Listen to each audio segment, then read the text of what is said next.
আপনি করছেন আরেকজনের নকল, তাও অনুমোদনবিহীন। দয়া করে এই জিনিসগুলি এগুলি থেকে সরে আসতে হবে।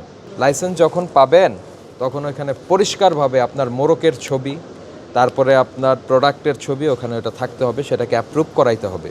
আপনি একদম কাছাকাছি চলে গেছেন, দরকারটা কি ভাই? তার ব্যবসা নষ্ট করার তো দরকার নেই আপনার। আপনার ব্যবসা আপনি করেন। আপনি সম্মানিত ব্যবসায়ী, নিজের সম্মান রক্ষা করে ব্যবসা করেন না।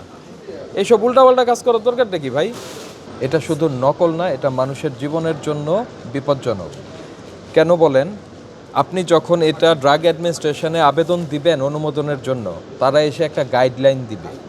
এই স্যালাইন এইভাবে তৈরি হইতে পারে না। চকলেট আর স্যালাইন দুইটা এক জিনিস না।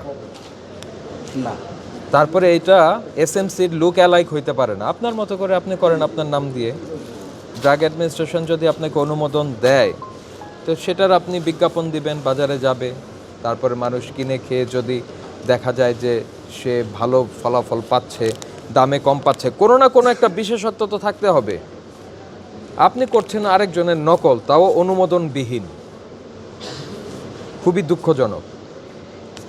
দয়া করে এই জিনিসগুলি এগুলি থেকে সরে আসতে হবে। সরে আসবেন আপনি। সরে এসে আপনি এই লাইসেন্সটার যেগুলি লাইসেন্সের জন্য আবেদন করেছেন সে লাইসেন্স গ্রহণ করবেন। করে যেই লাইসেন্সগুলি গ্রহণ করেছেন সেগুলি উৎপাদনে যান, সেই নামে যান।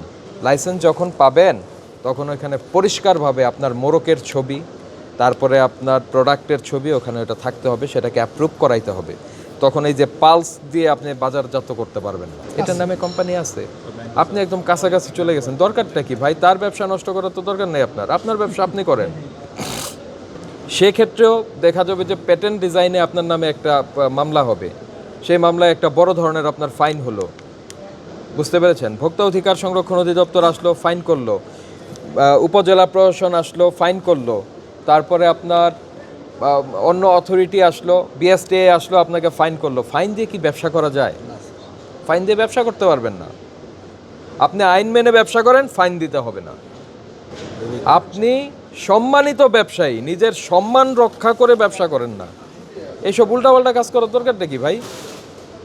আপনি একটা ইয়ের কি বলে স্যালাইন বানাই ফেলতেছেন অনুমোদন ছাড়া। তো কয়েক প্রকার, 3 প্রকারের স্যালাইন।